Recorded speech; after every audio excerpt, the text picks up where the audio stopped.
It's 2 stories tall and is shaped like an upside-down letter L. There's a window and a door on the bottom level. The top level is wider than the bottom floor and has 2 windows.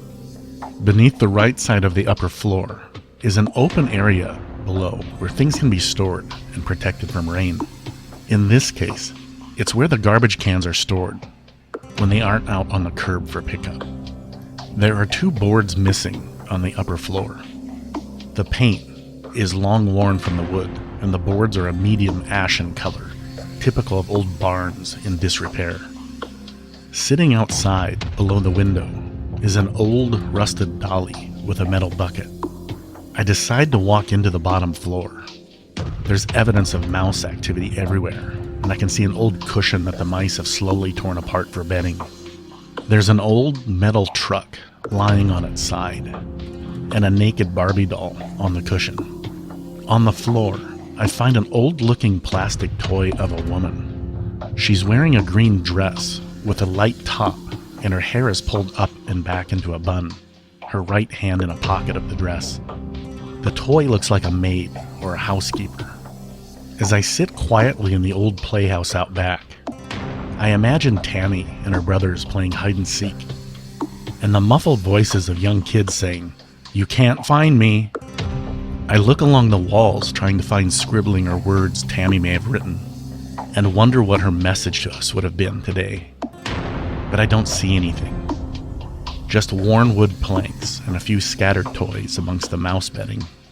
As I sit quietly, it dawns on me just how long this family has waited for answers. And it's time to get back to work. This is the Footsteps in the Dark podcast, Season 1, Tammy Haas, Episode 8. And I'm your host, Chad Zimmerman.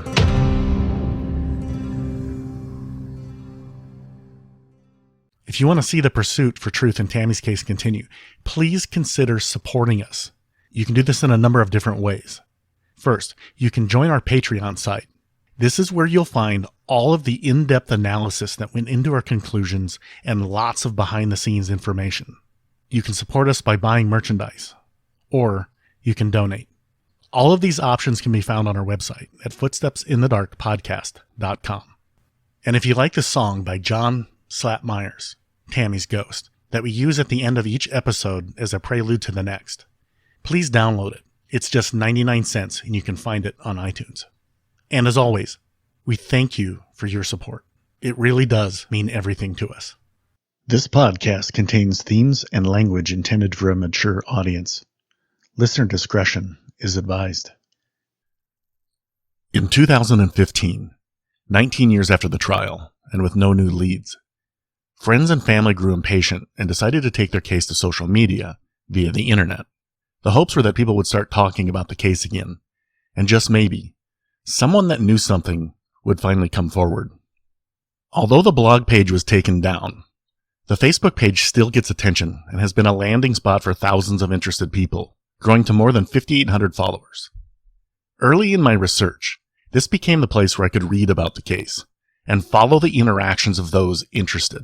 It brought out many people close to this case and names you've heard in this podcast, and it wouldn't be long before emotions would spark, accusations would fly, and drama would start to take over, leaving a bad taste in many people's mouths and a hesitancy to talk about things today. Yet apart from the drama, it did get people talking, and that led to funds being raised. Those funds would be used to hire a private investigation firm in 2015, giving hope to the thousands of followers seeking resolution. When we left off of the last episode, I had reached out to the private investigator, and Don called me back. I had a ton of questions for him, and I needed to know more about 2 topics: Dusty List and the 20 to 25 minutes missing in the alibi he gave investigators, and the fisherman. If you recall, it was believed that if Eric killed Tammy, he'd be too upset and too weak to be able to dispose of her, and he'd need help. Several people have reached out to me with the belief that Dusty List must have helped Eric during those 20 to 25 minutes of unaccounted for time. And though I tried to reach out to Dusty, things didn't go well. I'd sent him a cordial message on Facebook one day, and his response was short and to the point. 1-800-GET-FUCKED. He did go on to tell me things like, do my job, and go find the interviews, from all the times he'd been interrogated by authorities. I told Eric's best friend Jason about my exchange with Dusty, and he smiled and he said, he can be a bit abrasive. Hitting a dead end with Dusty, I reached out to the private investigator, and within hours, he called me back. But I was busy. I called him later, and within minutes, I could tell he was willing to talk. And we spent almost 2 hours on the phone. Near the end of the conversation, he offered something that shocked me. He wanted to come visit and go over the entire presentation, if it would help, at his expense. Several weeks later, Don came to visit, and we spent over 5 hours going over their findings. And I was ready. One of Tammy's close friends had leaked his presentation to me. I wanted that chance to ask him questions on the spot, to see what his reaction would be. Don had arrived around noon on a Friday, and I'd cleared my schedule so we'd have plenty of time. We'd spoken on the phone, but I had no idea what he looked like. Hey, Don. How are you? Great person to answer. I'm getting better. He's thin and maybe 5.5 feet tall. His hair used to be dark, but is graying and thin on top. He's wearing a plaid long-sleeve button-down that's untucked and wrinkled from the drive, and blue jeans. He's carrying a box with his computer and 2 binders with files, and he sets up a makeshift office in mine. He likes to say things like, "That's the short version," and "That's what happened with that." And as I would learn, ends his phone calls with the signature phrase, "Catch you on the flip side." And he likes to giggle when he knows he's got something right that others missed, showing his love for the hunt for the truth. Everything about him reminds me of an investigator who will get lost in a case for days on end. Over the next 5 hours, he would freely disclose everything he and his investigators had found. And there were things I didn't know. A lot of things. And he was able to explain the issue with Dusty List. Dusty turned out he was highly intoxicated. Something I asked him to explain in a phone call so it could be better heard. We knew the area where Dusty was living at, and I'd sent him a letter before and never got a response. We decided, well, we'll stop at his house and just try to do a cold call, knock and talk. I got up to his house, he answered the door. And at first he was standoffish with us. And then I said, no, we're here to basically hopefully put an end to these rumors. And I said, I pretty much already know, you weren't involved in it. We were already convinced of that.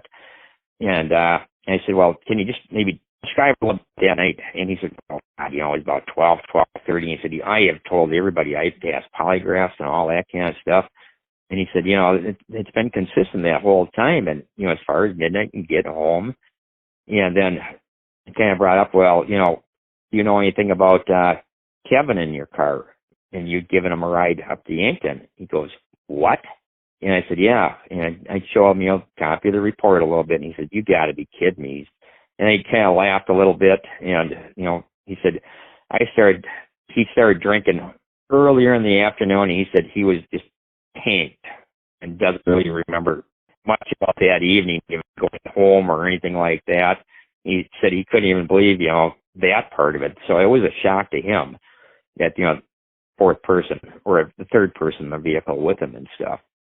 So, when he was telling people, he was being truthful on it. He was just a little intoxicated at the time, or highly intoxicated. And shoot, all of us, when we were kids, we were probably at that point one way or another. So he was definitely no involvement. And, he was a little angry with, the way he's been treated over the years and accused, and, rightfully so. I guess I wouldn't blame him one bit on that with all these rumors. So that was kind of it with Dusty and that. And there were a few other people that, we talked to, but most of these people, they'd interviewed time after time after time. And, if there's a legitimate reason that we see on that kind of stuff, yes, we will do it. Unlike some of these cold case units, go up, bother them again, and knock and talk. Hey, gee, I'd like to talk about this. These people are sick of that kind of stuff. And, I knew that from, the experience I had been involved in. As Don explained it, there was a third person in Dusty's vehicle, Kevin Bender. And Dusty was so intoxicated the night of Tammy's death, he'd forgotten Kevin was with him. This meant there was another stop they had to make in Yankton before heading to Mission Hill, where Dusty lived. As Don had already done, I found both Dusty and Kevin's addresses in records I'd obtained, and I drove the most direct route. It took about 33 minutes, but when I calculated in driving slow to being intoxicated, taking side streets to avoid police, and maybe some drunk grab-ass, the time shrunk into just few available minutes. Not enough time for Dusty to have done all the things that he's been accused of. It was exactly as Don had explained. Further, Dusty's FBI report was lengthy, and it was clear he was nervous about talking with the FBI. Dusty made a comment to agents that they probably already knew what color of underwear he was wearing. As I read through Dusty's FBI report, it read like a scared teenager being confronted by J. Edgar Hoover's mighty FBI, and that he was being completely honest. He didn't know anything, and Dusty passed a polygraph. He was telling the truth. He didn't know anything. As I reviewed things to this point, I saw a pattern. Guilt by association. Yet as I reviewed the evidence, I couldn't find anyone other than Eric that likely knew anything. For the longest time, I thought his best friend, Jason Adamson, must know something. He was at the car wash with Eric the day after Tammy died, while Eric was cleaning out his car. He was the cook on duty the night Eric uttered that he thought he might have killed a girl. He was with Eric and Dusty the night they took off the day Tammy was found to head to the Stuckel family cabin near Gregory, South Dakota. But what I found about Jason was simple. He cared greatly about Tammy, and her loss impacted him. Nebraska State Patrol investigators took him out of work in 1995 and played good cop, bad cop, and made him look at pictures of Tammy dead. And he was traumatized. He left, bought a bottle of Jim Beam, and showed up in Yankton drunk and crying. I spoke with his ex-wife, and she confirmed this. She also told me something I didn't know. That Jason didn't like her taking walks by herself at night. Jason was afraid the same thing that happened to Tammy would happen to her. I asked her if Jason ever told her anything, and she said he was often intoxicated during their relationship, and had he known anything, he would have said something, but he never did. There were, however, times when he'd break down and cry about Tammy. Through this investigation, I became convinced that Eric's friends didn't know anything, and they're frustrated. They've been trying to say that for 30 years, only to have fingers pointed at them repeatedly against their insistent denials, such as Katie Larson's. And then they all tell me that I was there and I wasn't. And my mom can vouch for it too, because I had a curfew that night, and she's like, "What are you doing home an hour early?" And I said, "Well, I was the driver and everybody else in my car had to be home. So I came home." All of you have been trying to say that for 30 years. Yeah. Yeah. As I got to know Jason and Katie, it became clear they believed in the Mike Cruz theory based on an allegation made by Scotty Schieffer at the Walnut Bar one night. I just heard from Jason.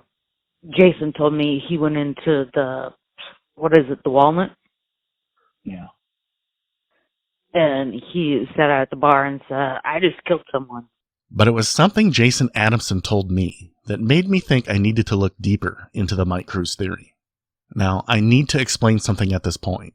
During the course of this podcast, Jason and I remained in communication. However, prior to episode 7's release, Jason withdrew his support for this project, and I'm unable to include the audio clip I'd intended to include.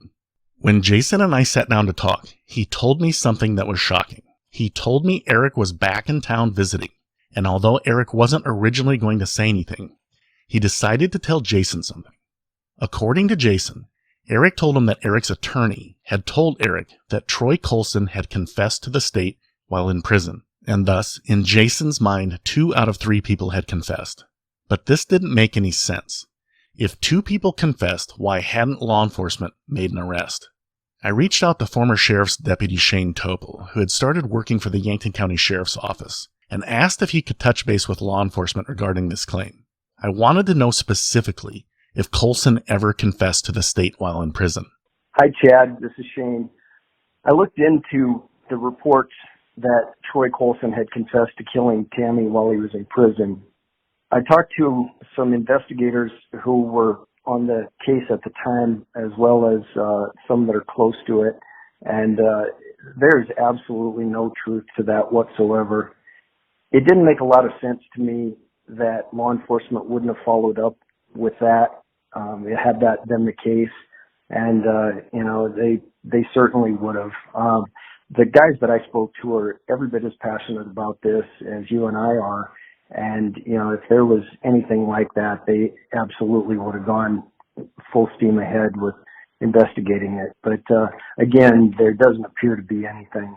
So it appeared at this point that not only was the Mike Cruz allegation nonsense, but that Troy Coulson's alleged confession was also not true. And if it wasn't true, then why would Eric say this to Jason Adamson? And after 30 years, I would hope local law enforcement could help clear the air regarding these rumors and allegations publicly. Yet according to Shane, who spoke with someone who would know, there isn't any truth to the Coulson confession, which also seems to jibe with the conversation Shane had with Troy at the courthouse from the last episode.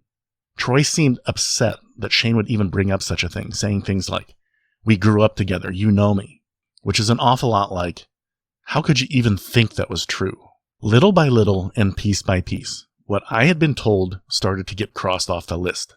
I realized those who had been searching for answers for 30 years have tried to do so by taking what they've learned and weaving it into something that makes sense.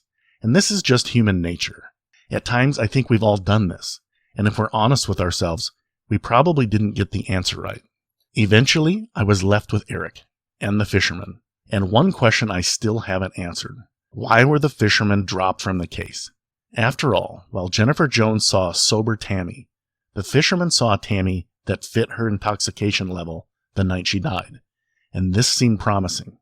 Shane and I spent a couple of days together around the dam area, and we spent some time talking about this, and he told me something I'd never heard.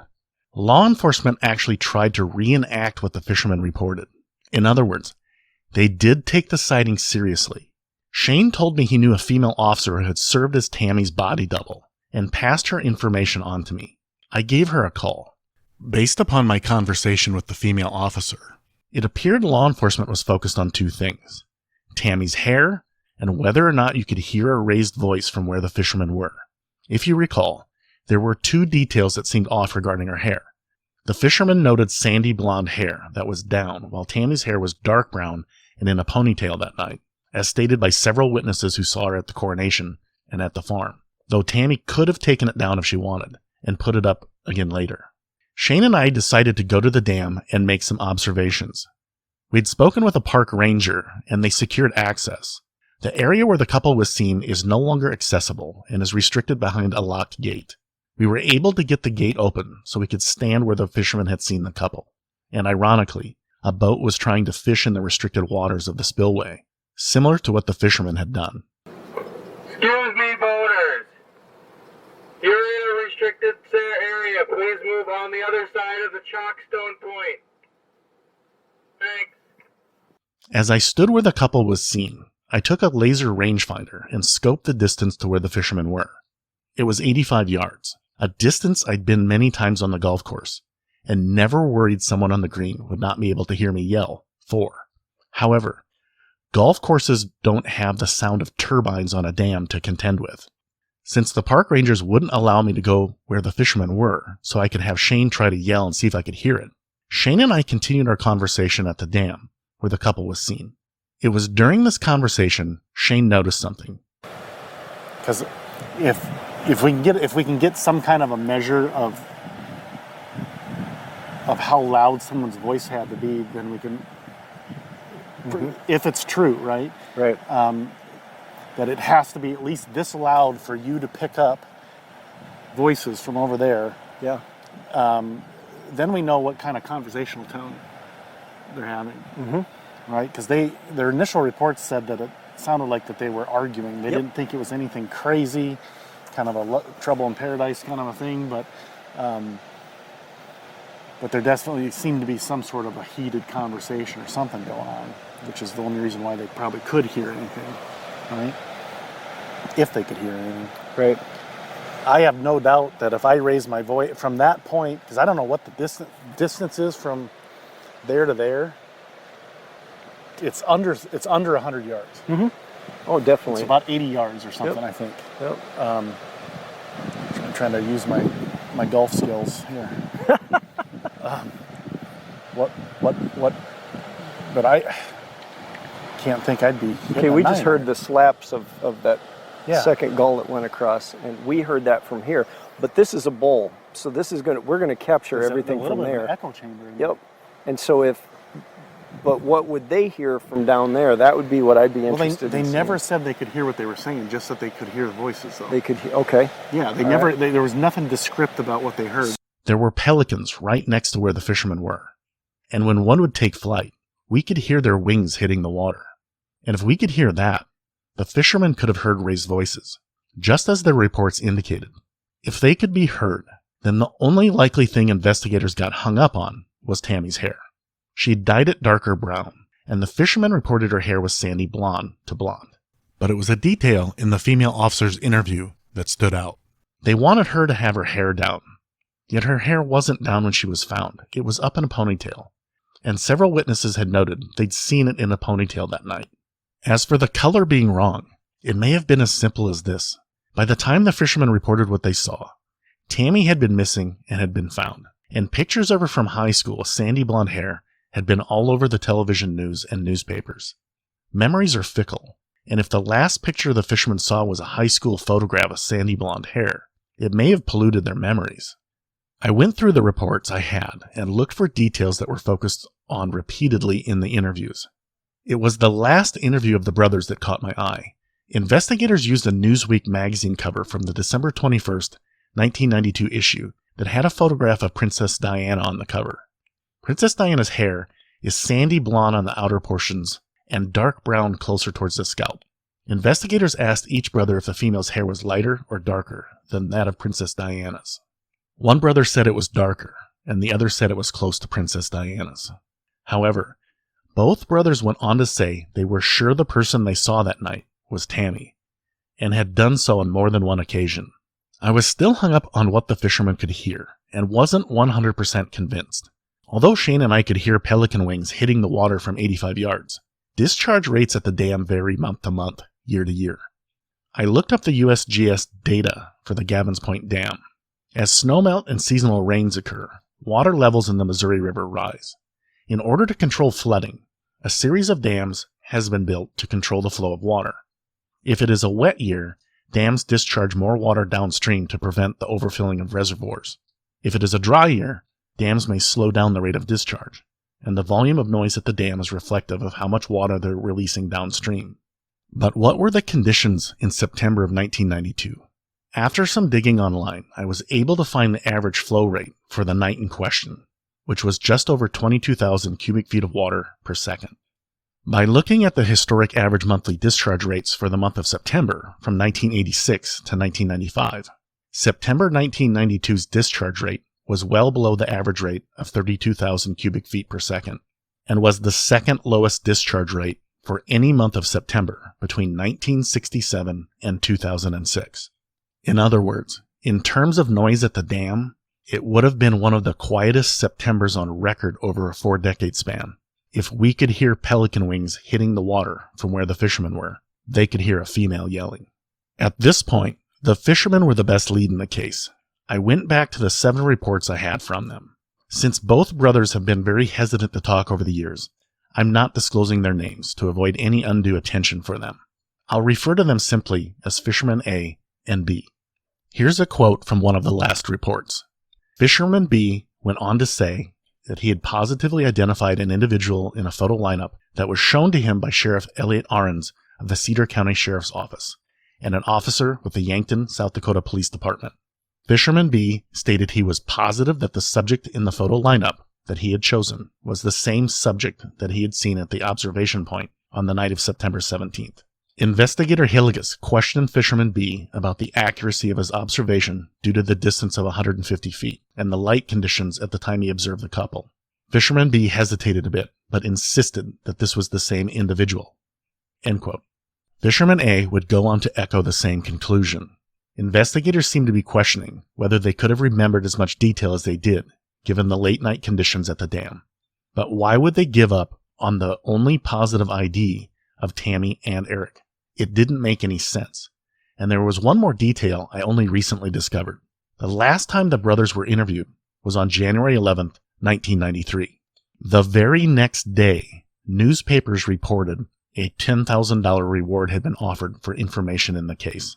Something in the last interviews of the fishermen caused law enforcement to seek additional leads, but what it was, I have no idea.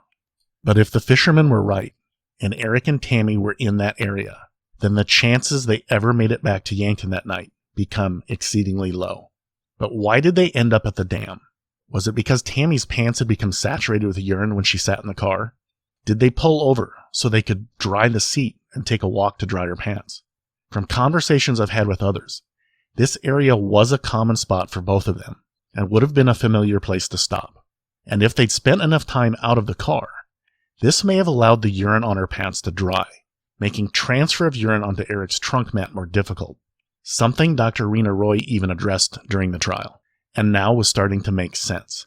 And if they did stop in that area, science might be able to provide the confirmation needed to bolster this theory and poke a giant hole in Eric's alibi. The fisherman reported seeing the female fall as she was walking towards the dam, and was one of the indicators she'd been drinking. As I reviewed records, Tammy did have grass stains on her pants. Given today's technology, a DNA profile could be extracted from the plant stains on her pants. This would tell us what species of plant it came from, and by comparing clippings of grass or plants in the area, it is possible that forensics could determine where Tammy received those stains that night. And if it came from grass or plants around the dam area, this would further damage Eric's alibi, since he never mentioned going near the dam the night she disappeared.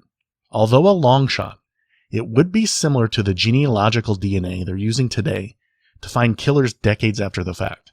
Since the plants reproduce, it is possible the grass and plants in the right area are related to the plants or grass that made the stains on Tammy's pants. I've passed this idea on to law enforcement, but I don't know if they have or will pursue that direction. The fisherman reported the female seemed intoxicated. I wondered what we might be able to figure out regarding her blood alcohol level and how that might help narrow down the time of her death. Since she was found nearly 6 days after the last credible sighting, medical examiners had to rely on her digestive contents to establish a likely time of death, which was no later than 12:35 a.m. on September 18, 1992. And this is close to the time the fisherman reported seeing them. Tammy was intoxicated, and alcohol metabolism is a well-established science, if you know how much Tammy had to drink that night. Records indicate she'd purchased a 6-pack of Bud Light 12-ounce bottles that were 4.2% alcohol, and she was seen carrying the 6-pack into the farmhouse, where she was seen giving 2 of them away. If she started drinking at 10 p.m. when they arrived, or shortly thereafter, she'd have a maximum of an hour and 20 minutes to consume the 4 beers before leaving at 11:20. This would lead to a peak alcohol level of 0.13, a level where clear signs of intoxication are visible, yet nobody reported that level of intoxication. If she'd consumed only 3 of the 4 beers, then her peak blood alcohol level would be around 0.10, which would be within the realm of possibility. However, since we process alcohol at a rate of 0.015 per hour, she would have hit the 0.08 level around 11:20, give or take, and would have had to have died when leaving the party. Since there were 10 to 15 people still out and about the farmhouse heading to their cars, and nobody reported seeing anything, and nobody has said anything in 30 years, it's not likely she had just 3 beers and was injured at that time. However, it was during a conversation with her friend Marjo that an interesting detail came about. Tammy didn't drink the warm backwash. If Tammy had left a swallow or 2 in each bottle, then she may have consumed closer to about 3.5 beers. She would reach a peak blood alcohol level of approximately 0.11 to 0.12, and her blood alcohol level would hit 0.08 around 12:20. And this would be consistent with the blood alcohol levels reported by the fisherman who saw her stumble and fall and her raised voice, and also fits the medical window of death before 12:35 a.m. As I reviewed files, I came across an early interview with Eric as he was being questioned by investigators on September 24th, 1992, and he told them he thought Tammy had 7 beers that night, double what the evidence suggests, and more than she'd purchased. When I read this, it seemed like he might be overestimating to possibly throw off the timeline of her death. In other words, she had died hours after he last claims he saw her. However, in an interview with Tammy's friend Marjo the next day, she told investigators that Eric told her on the evening of September 20th, 1992, days before she was found, that Tammy had consumed 3 to 4 beers. This seemed to fit the timeline, but it didn't quite fit the fisherman's memory of when they saw the couple. They had told investigators on multiple occasions the couple was seen between 12:30 and 1 a.m., but there is a simple explanation for this. That was the time frame being reported by the local news, based upon Eric's alibi of Tammy leaving his house at around 12:30. And this may be why the fisherman and Jennifer Jones reported seeing Tammy at the same time, between 12:30 and 1 a.m. Yet the possibility exists that they were off, and likely were. If Eric and Tammy went to the dam after the party, and Eric never told anyone this, it indicated to me that we were getting close to where things must have happened. And it reminded me again of an early discrepancy in Eric and his friend Jason's early interviews. Jason said he and Eric went driving around the day she was reported missing, and they were around the dam and the lake. After this was mentioned in an earlier episode, Jason Adamson sent me a message and told me they were making a loop, seemingly indicating that's where they'd go to drive around and smoke marijuana. But Eric never reported this. Instead, Eric told investigators he went out by the airport to a vacant house, alone. Was Eric distancing himself from the area where she was injured and near the area where she was found? After all, had he told investigators he'd been in the area after she went missing, that could be used against him. With the dam being a likely place where Tammy and Eric were seen, I decided to call Don and have him go over some things with me again. It was during this conversation he shared things with me I'd never heard about the private investigation, and he was able to clear up some things regarding our analysis as it compared to his. Yeah, my name is Don, and I'm a retired deputy sheriff, Ramsey County, Minnesota, and my law enforcement career goes all the way back to 1981. Then became part-time deputy for Ramsey County, and then went full-time probably about 1994, and then just continued then and retired in about 2016. And throughout my career, we were in heavily populated areas, and I ended up getting into investigations, special investigations, working some of the narcotic stuff, the gang stuff, the violent crimes. And then also working cases. We had one guy from St. Paul. He had hit the mandatory retirement age, and his name was Tom. And he ended up coming over the county to finish out a case. And he had been international investigator 2 times over. And then another guy that he had, both those guys were working underneath my license back when we started Tammy's case. And he was a retired St. Paul officer, and his name was Scott, and he was an international homicide investigator once. And these guys were the cream of the crop when it comes to cold case investigations. They had one that was a murder of a police officer close to 35, 40 years ago that was cold, and they were able to solve that one, putting it together. And then I ended up getting involved with a case. We actually had another gal from St. Paul helping. She was part of it too. And that was a triple homicide. And the 2 suspects on it, there's actually 4 of them. But 2 of these guys, they were by far the most violent guys you'd ever meet in your life. And there was hardly any forensic evidence to start with. And, I helped them. Those guys were the ones that did all the work. I don't mean that sound like I was taking all the credit for it or anything like that. And during the process, I just learned a whole new different avenue on working the cold cases, how to solve these things, get the evidence, get everything you need.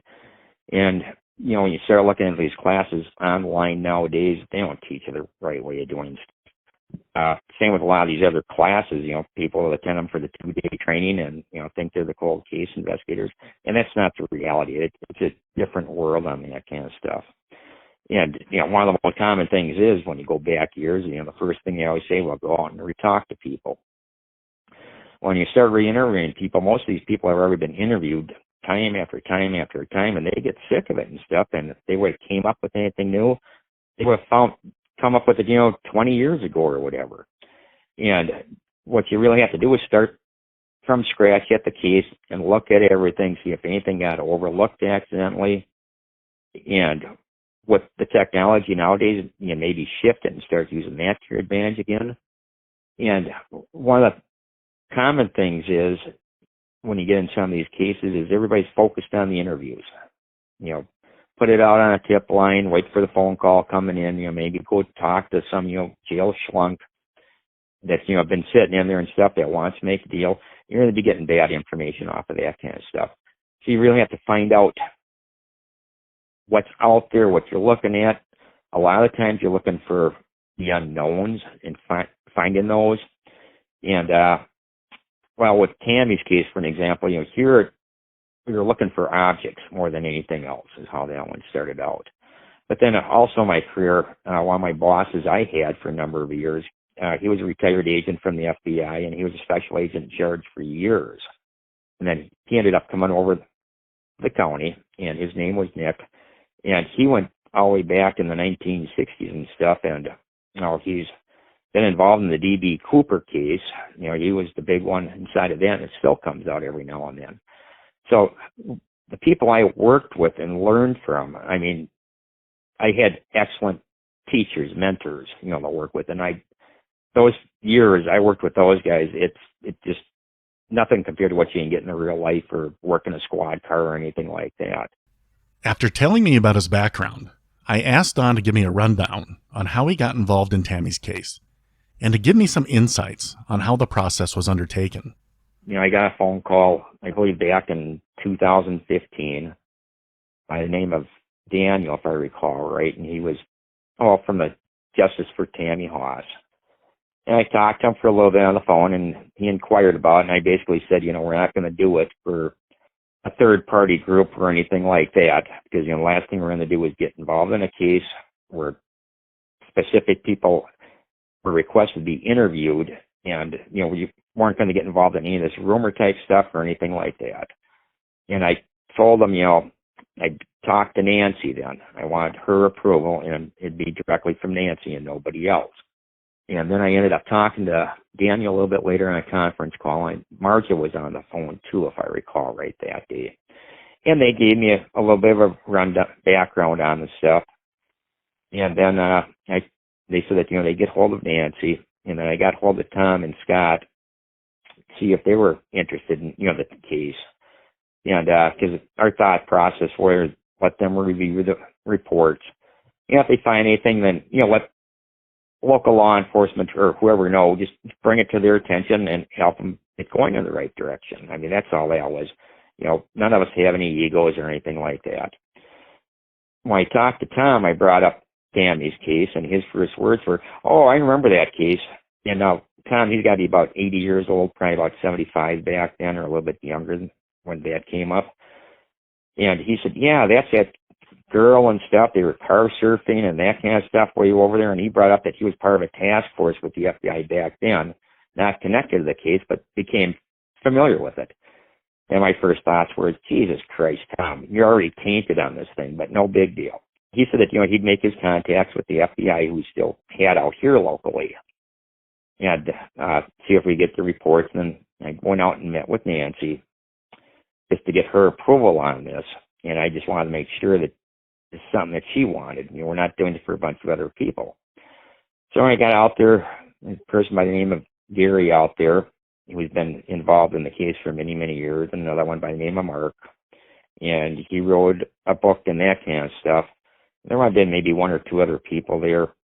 And then they started giving me some background on the case, bringing me up to speed a little bit. Gary just had a bunch of notes taken. He had copies of different reports from different law enforcement agencies, for us to look at to start with. And then during that process, Tom had made contact. We decided we'd look into it. And we didn't expect really to be over in the Yankton area at all working on this stuff. That's not what our whole intentions were.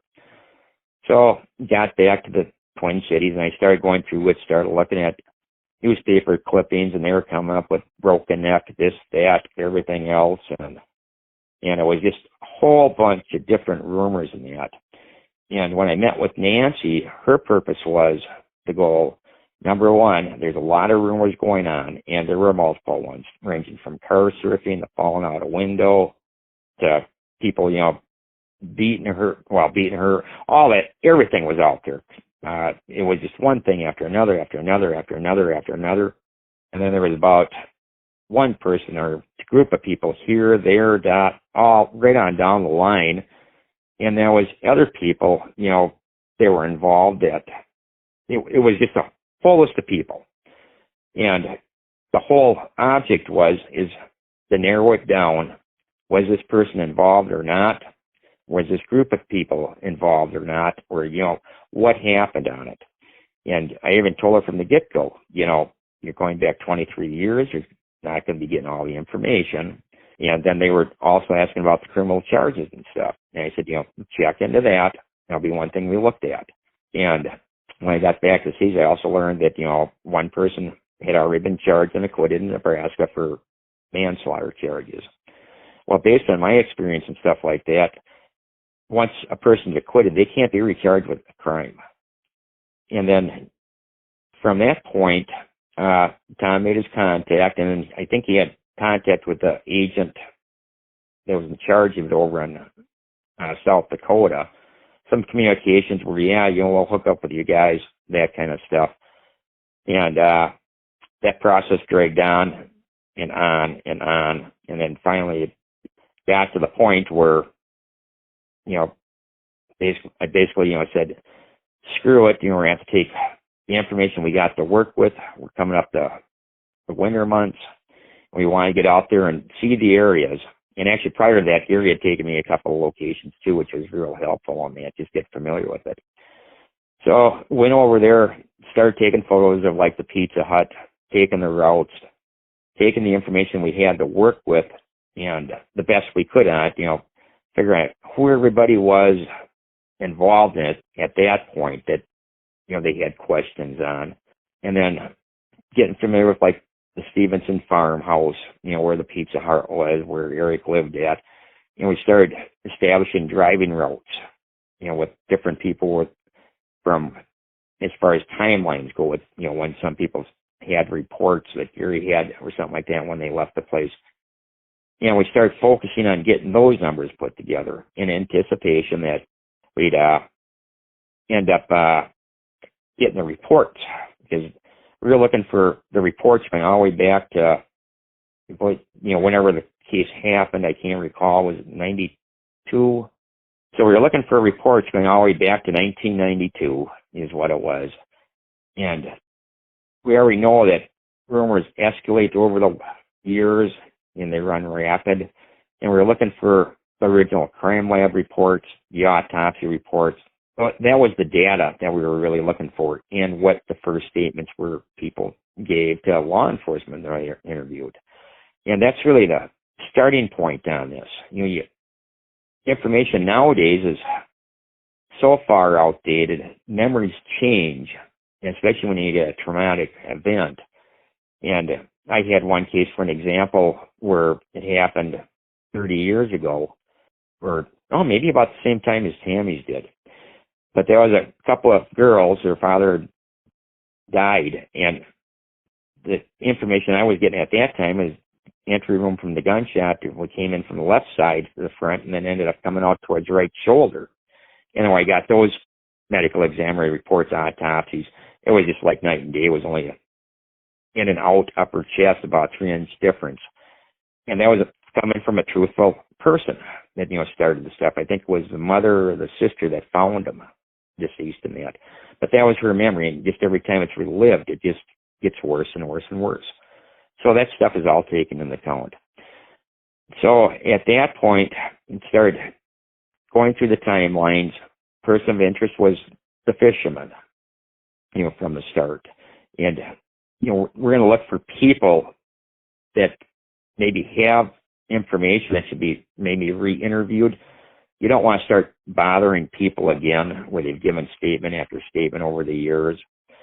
So I ended up making arrangements and went over to Yankton and met with one of I had mailed the fisherman a letter, and I talked to him on the phone briefly, and he agreed to meet. So I ended up going over there. I picked him up, and we went to a restaurant, and he even brought up that, he had been bothered, and he was tired of doing it. He said the only reason why he was talking to me is because I was doing it for Nancy. And that was it. Him and his brother did not want to deal with anybody else on this and all the rumors. Kind of just what I'm looking for when I'm doing an interview is, I've done thousands over the years. I'm looking for the body reaction, language, to get a read whether or not it's truthful or not, or whether or not it's going to be any validity to it. So I just started kind of asking him, what happened that night. And then, he kind of started off a little bit, he saw the male and female and described, and brief description on it. And then he went on where he was parked, where they put their boat across from Gavin's Dam, the overlook area. So it was probably about 90 yards across there when he mentioned male and female walking up and described them. I mean, that was still the blonde hair is what he said, the clothing description, she was wearing and stuff, and same thing with the male and, height difference and younger couple.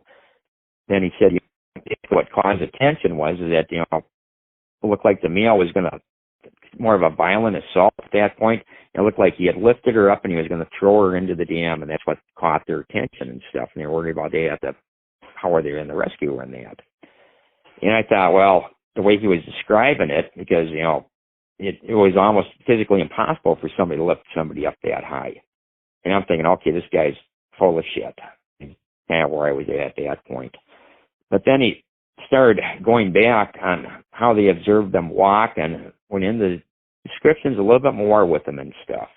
And then he got into the details, what he gave for the physical description, it still fit them, especially on a Thursday night, if I recall right. Yeah. And from that point, he had basically said that, what he saw, gave his observations on. She was leaving over the railing. He was kind of on top of her and stuff, looked like he was going to throw her over. And then he said, they kind of walked up by the railing area, and, he ended up losing sight of him about 15 minutes later. And then he stopped for a minute, he closed his eyes, and he said, while I think about it, I want to get this right. I can't remember.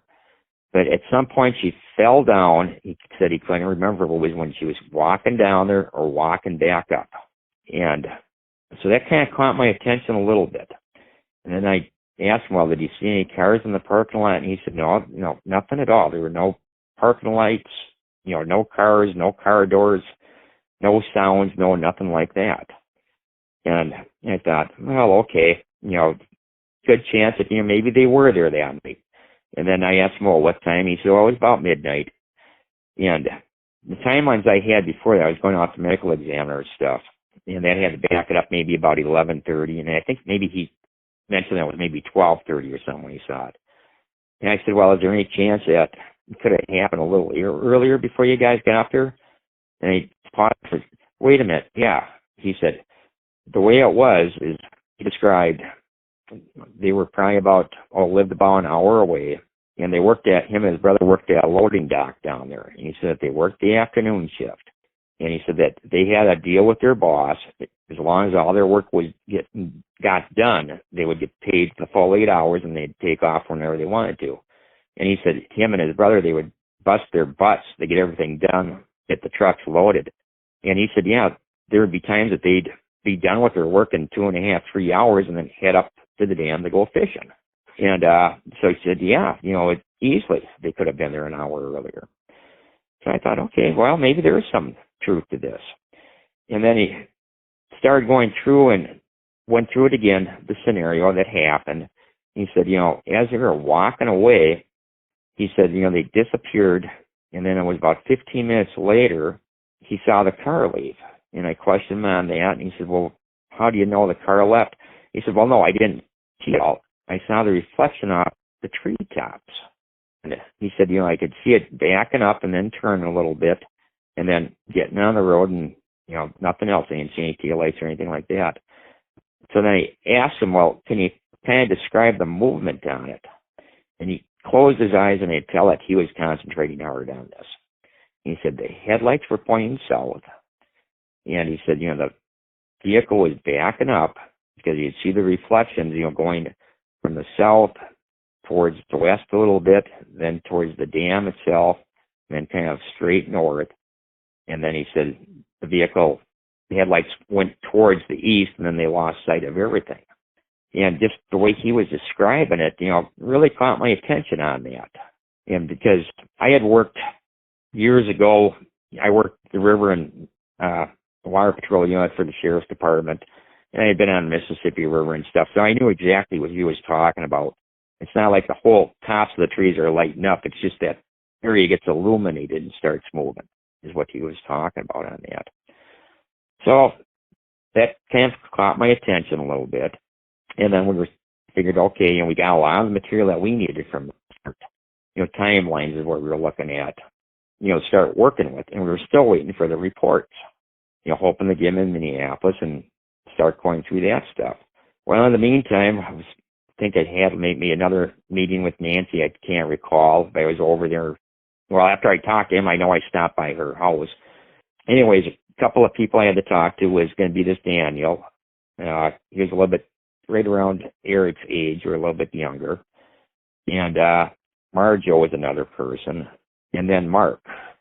Don's referring to Tammy's brother Mark here. Mark would have been closer to age than Eric. So anyways, I ended up meeting him out in Denver. Didn't want Nancy's son driving all the way up here and stuff, and arranged for a meeting with him. And I got a lot of background information from both of them and cleared a lot of the air for me. What was going on. And, Mark had brought up that, he had spoken to Eric after her death, and they met in the library at school. And he said, they talked about Tammy's death, and Mark said that, Eric had told him that, he had taken LSD that night. And then Marjo went on and, went into, the comments about, were made that, Eric had made a comment like, I think I killed a girl. And then she was talking about him being down in the basement a little bit, kind of making a shrine is what it was, which kind of caught her attention. I can't remember what day that was, but she was still missing at the time. And then there was a few more of the rumor stuff that she was going on where the actual comments were made back at that time that caught my attention. And it helped me understand the case a little bit more and what we were going with. And so went back and started putting together the data and still waiting for the reports, and finally nothing happened. So I emailed the chief in Yankton. I knew there's multiple departments involved in this case, and that makes things complicated because you're going to have reports at one agency, another agency, some at the sheriff's department, some at the police department, some at state police departments. You might have federal agency reports, and you have getting the same thing down in Nebraska. So there have been multiple officers involved in this thing, multiple agencies, and those things are a cluster to work with, to sort out. So I emailed the chief real quick. I asked him, at Yankton. He said, yes, he couldn't really say anything, but I'd have to go through the lead agency, which would have been the Nebraska State Patrol. Had Tom contact the FBI to begin with. From our end of it, we do a deconfliction on this because we knew they had an open case. We didn't know they had possible homicide, and we didn't want to do anything at all to screw up any of their investigations that they had going on.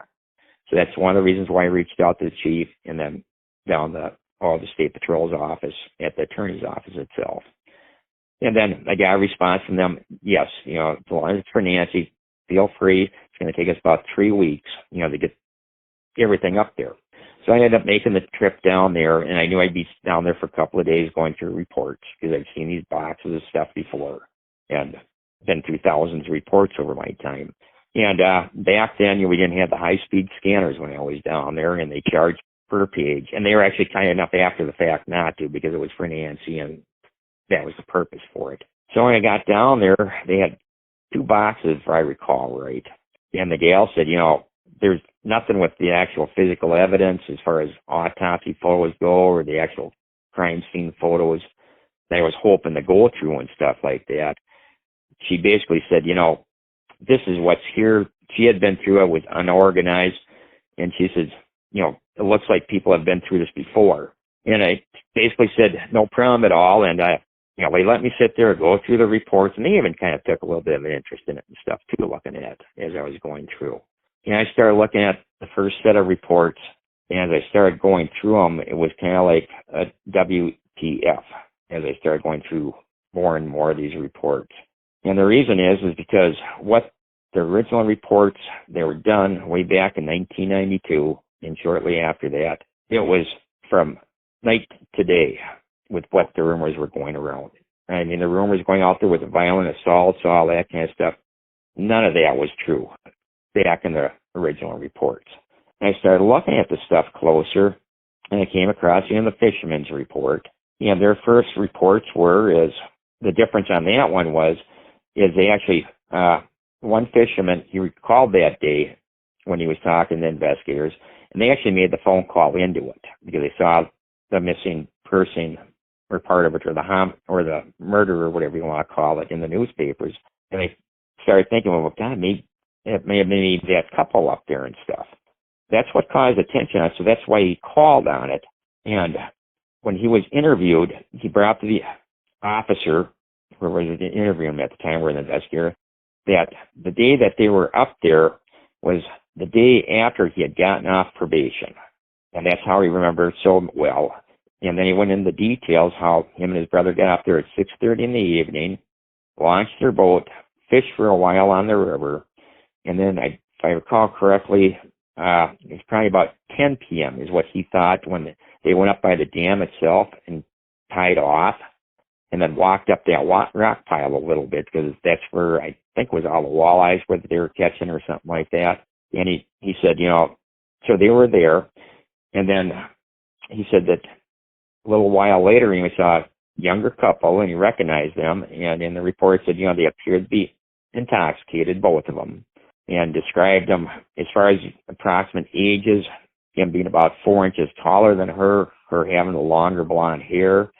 The clothing description basically matched exactly what she was wearing that night. And other reports were matching with what Eric was wearing that night. And now you're looking at a Thursday night, school night. Weather conditions were clear on that. The temperatures, there was low. I can't remember if it was full moon that night or whatever it was, but we researched all that kind of stuff. It was a relatively clear night that night, based upon historical weather reports. There wasn't any precipitation that day, and the moon phase was a waning gibbous, with 74% illumination. As I was going through the reports, and then he was re-interviewed again, both his brother, several months later, and you'd gradually see how this went from really a know-nothing type activity. And as the first report, he remembers them being over the railing a little bit, and he's kind of on top of her, and they were worried about her falling in a little bit. But both of them said, there was really nothing violent or no type of assault or anything like that. And he said that, they kind of heard a little bit of a elevation in their voices, her voice or them, but they couldn't understand the words. And he said that's when they kind of walked away, and the other brother said, she kind of stormed up a little bit. And that's when they said that they saw her fall and then get back up, and they started walking again. And then that's when he said that, they lost sight of him at that point. So that got my interest on the fisherman part of it. Then I started going through the other reports of all these high school students, and a vast majority of them were interviewed, and law enforcement, they did do a good job on that part from the onset, as far as getting their resources, finding out all the kids going to high school, track them down. And there were a lot of reports in there where it could have been like, Johnny, basically said, no, he wasn't at the dead end party. No, he wasn't at the Stevenson party. No, he wasn't at the homecoming coronation. He was home and in bed at 8 o'clock. Well, those kind of reports, I didn't care about any of those getting copies. But people that I already had names with, or who were at the Stevenson farm that we knew about, or as I was scanning through the reports, I was putting out those key reports, plus the crime lab reports, plus the medical examiner reports, because that was the stuff I was looking for. Stuff that was really relevant or could be relevant is what we were gathering and stuff. And then I brought the stuff back up to the Twin Cities to start to go through and try to sort it out, find out exactly who was with who, what time they arrived at the party, when they left at the party, who they were with, who gave them rides with, and just the whole entire list like that. And then I started looking for reports to Tammy where we already knew that she had stopped and purchased the alcohol, so we had a known amount on that night. That was a 6-pack. And then they also gave the time when she got to the party. And when they were there, nobody at the party saw them fighting or anything like that. And one guy remembered, getting a little bit jealous because, Eric had given her a kiss on the cheek. So there was no signs of any fights taking place or any kind of an argument going on. But then with the alcohol, I believe it was like 2 cans she had given away, so we were able to account for her having 4 cans, and it might have been down to 3 somewhere around in there. So that started giving me a time to work with as far as the alcohol goes. And because I'd been involved fatal car accidents before, alcohol and related, and that's when you're really looking at the BAC content is what you're looking for. Not so much at the time of death, but you can also factor in that burn-off rate. It doesn't matter if a person's 100 pounds, 500 pounds, male, female, 5 years old or 90 years old. The burn-off rate for everybody is consistent. That's 0.015 per an hour. So when you start taking the amount that she had and factoring her height and weight, that started giving us a BAC amount to begin with. And then you factor in the burn-off rate itself at 0.015 per an hour, you can get the time narrowed down relatively good. So when she was found and they did the autopsy, the toxicology reports were 0.08 or somewhere around in there, maybe a little slightly higher.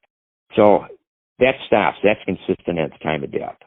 So if you factor in the 0.015 burn-off rate, well, you'd take, let's say, 2 o'clock in the morning, and if you take the 0.015 and add 4 hours into it, well, that's a 0.06 that you're going to add to the 0.018 at 10 o'clock in the evening when the party was going on, and that she would have been at 0.14 at that time, and she would have been passed out, slurred speech, or nearly passed out, and I mean, she probably would have been falling around and stuff like that. You know, I've been on enough DWI arrests and that kind of stuff, and I know how people react, you know, under that influence of alcohol. So we started working those numbers, and I was getting down to the time number death right around midnight to 12:30, right in that kind of range. Anything after 1 o'clock in the morning was starting to get way beyond the range itself.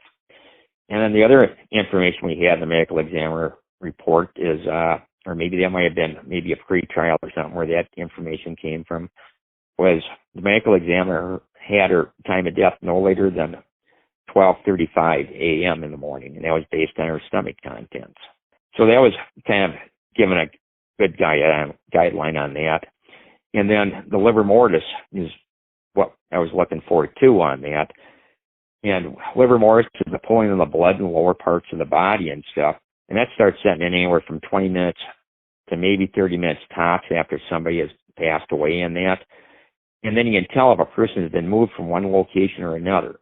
Well, livor mortis meant that she was in the ravine the entire time, not the entire time, but within the 20 minutes after she died, because livor mortis, that's when the livor mortis started pooling.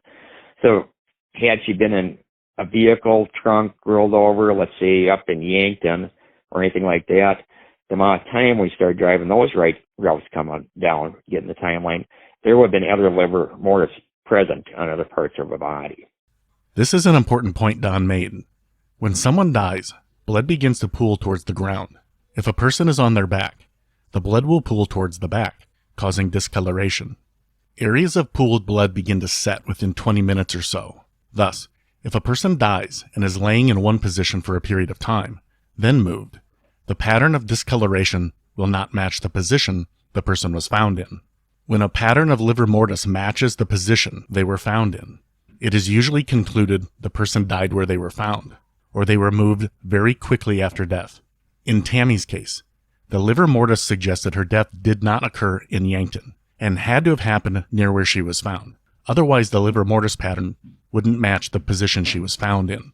This meant they wanted to focus their search for a location near the dam or farm area and look for objects or structures that may correlate to her injury pattern. So that started getting the scope narrowed down. At Stevenson Farm, maybe the dam area, and it really pretty much eliminated anything from Eric's house coming back down as far as time-wise goes. So we had that information to work with. And then the medical examiners, mentioned the hyperflexation of the neck. That was part one, number one. And then there was a little bit of this internal stomach injury. I'll leave it go at that. I'm not a medical expert or anything like that. And what you mentioned is both those injuries came with, like, the back of the head coming in contact with a smooth, flat type surface, and the stomach area or the front coming in contact with a smooth hole type object is what it was, if I recall correct. So it was nothing that was sharp or anything like that. So that helped out a little bit. And then the other part that medical examiner had in there is he stated her injuries were not consistent with anything related to a homicide. So now all at once, I'm looking at these reports, and I'm looking at the medical examiner's report, and it's kind of like, how the hell did they even get a manslaughter charge to begin with on this thing? And with what I was reviewing from going way back to 1992, there was no sign of sudden quarrels that happened, no sign of physical assault, nothing at all. And it was basically, Eric should have never been charged in the first place. I'll just leave it go at that. And then we also had the reports, with the fibers, that's been well known on that. So there's a lot of helpful information, but there's still a lot of unknowns out there. And there were reports I could tell that were missing from there. That would have been nice to have. And when we got all this data and stuff, there was a lot of reports that were conflicting with one another. Some of them were just vaguely written. Some of them were absolutely shitty reports. We had one crime lab report where you interpret the thing like there was semen on her underwear and stuff, is the way we were reading it. But then we had other stuff that was contradicting. Well, no, there wasn't. So a lot of this was just really a guessing game what was going on, some of the forensic stuff. But we really weren't worried about that because the way she was found, her pants were off her leg. We already knew that based on my experience in Tom, Scott. It's definitely sex was involved. And what we're seeing on now with the lab reports, I was looking for fingernail clippings, those kind of things. Was there any type of struggle between them, defense wounds or anything like that, or reports maybe on Eric's hands, maybe having black and blue marks or any of that kind of stuff. None of that stuff was there. So it definitely was not a violent assault. There was no torn clothing. None of that kind of stuff came into play. So yes, it was suspicious, but it became, what happened on this whole thing is really what it boiled down to. And that was kind of the challenging part on it. So I ended up meeting with Tom and Scott. They kind of read the ME reports, and they kind of looked at me, this ain't no homicide. And they said, well, let you deal with it here. Maybe we'll wait to see what the local guys come up with this, see if we can get together for reports, meeting up with them and try to get this thing in so we can get some closure for Tammy. That's what our whole purpose was. It wasn't about getting people charged. It was about getting people's names. It was about getting people's names cleared and getting closure for Tammy and her two sons. This is all about Nancy. So we ended up taking everything. At that point, I ended up bringing Samantha in. She was an analyst, and she was sharp. She was my right-hand person when it came to the gang stuff, going through the reports, finding like the bullets, all that kind of stuff that we needed that maybe matched something else. And that's a time-consuming process. So I brought her in on the case, too, to help out with it. And we started sorting out everything, and we started working it. And, still didn't get any answers. And finally we said, okay, let's go out there again, start getting all these timelines worked out. So we started working the timelines, and because now we had more accurate reports. And one by one, took who was with who that night, who rode to the party together down at the Stevens farm, when they left, what time they got dropped off at the house, and all that stuff.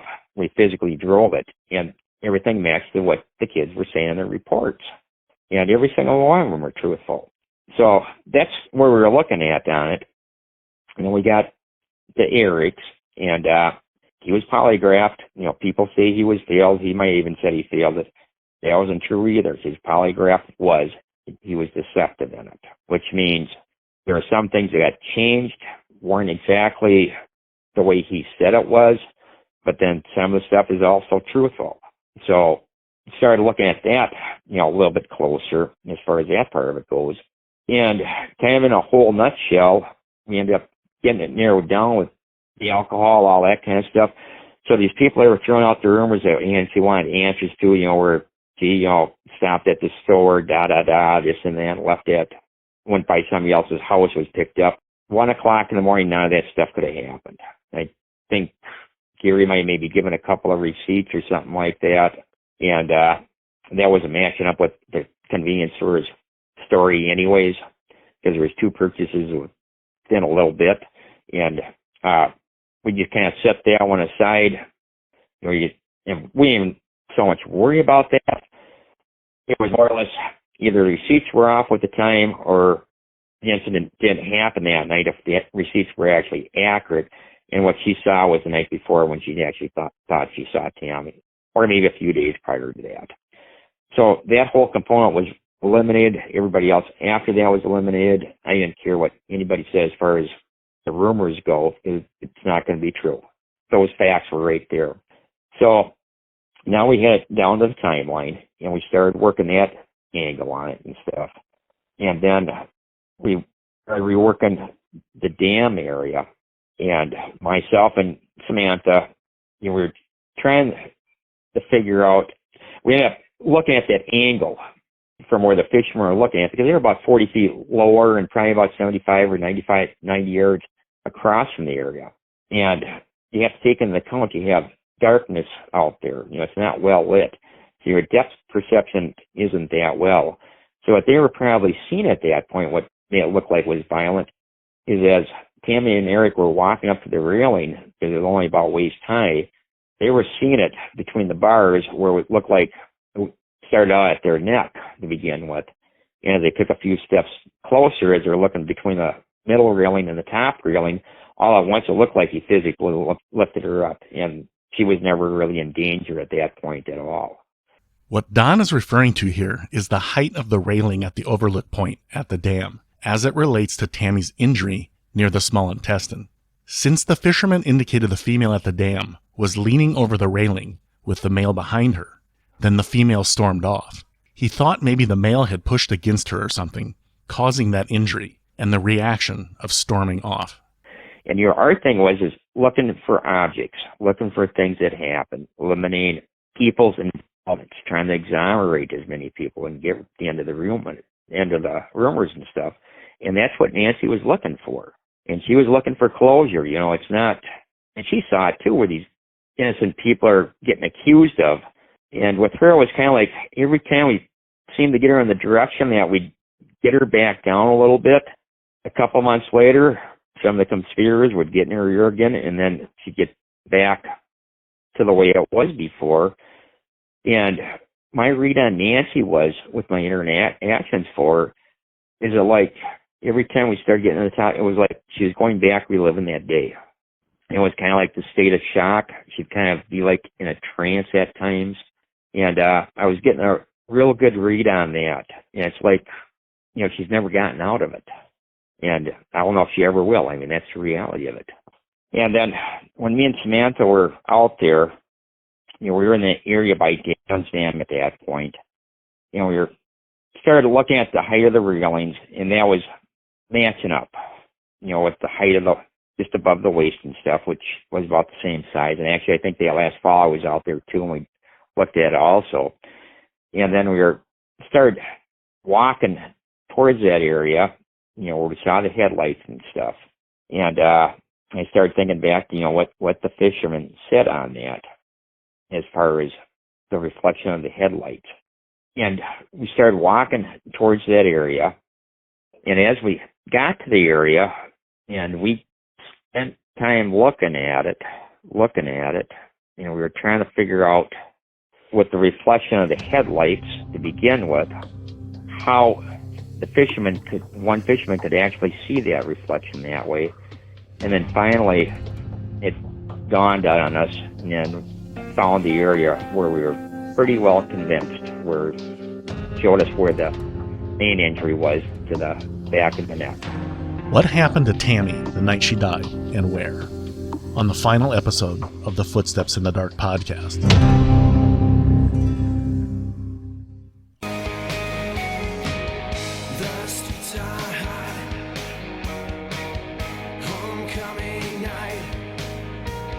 This is going to sound really weird.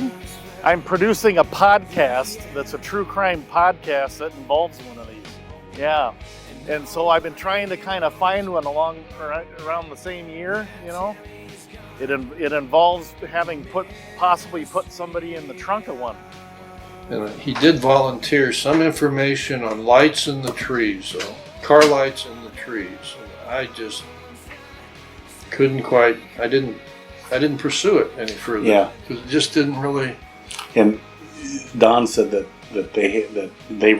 members telling the police originally about lights in the trees, and it also never got put in any report because for the same reason nobody thought it. How's that relevant to this? So, but let's go back to the lights. Yeah. So now they're seeing lights off of these trees, correct? My understanding is was that it was lights up here. Okay. Which I don't know how you can see from over there. See that from over there. And, in September is essentially like this. I mean, this is September 15th. They're still going to have all these leaves on the trees. They're coming from here to here. I hit just about the right spot on me. Okay. But this feels like, I'm 6 inches shorter. It feels almost like a little bit of a stretch. But when I was up here yesterday, and I go kind of through this one, and and I fall, I almost feel like I'm gonna come back and hit this, like with my back or something. So I've got my pant, I pulled this one off like this. I've got my leg up against like this. I'm trying to get undressed here, and I fall. Where did I just hit? Where did I just hit? On the ass. Right there. Boom, boom, boom.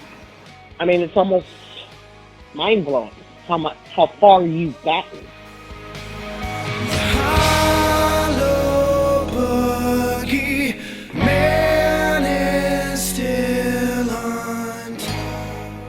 All of you have been trying to say that for 30 years. Yeah. Yeah. Although Tammy's case has grown cold, that doesn't mean that it's closed. The FBI and Yankton Police Department continue to seek information in the death of Tammy Haas. If you have information, you have options. Call the FBI's Sioux Falls Resident Agency at 605-334-6881, the Yankton Police Department at 605-668-5210, submit a tip at tips.fbi.gov, or lastly, send us a message. Someone knows what happened to Tammy, and maybe you know how to help solve the mystery. This podcast was written and produced by me, your host, Chad Zimmerman.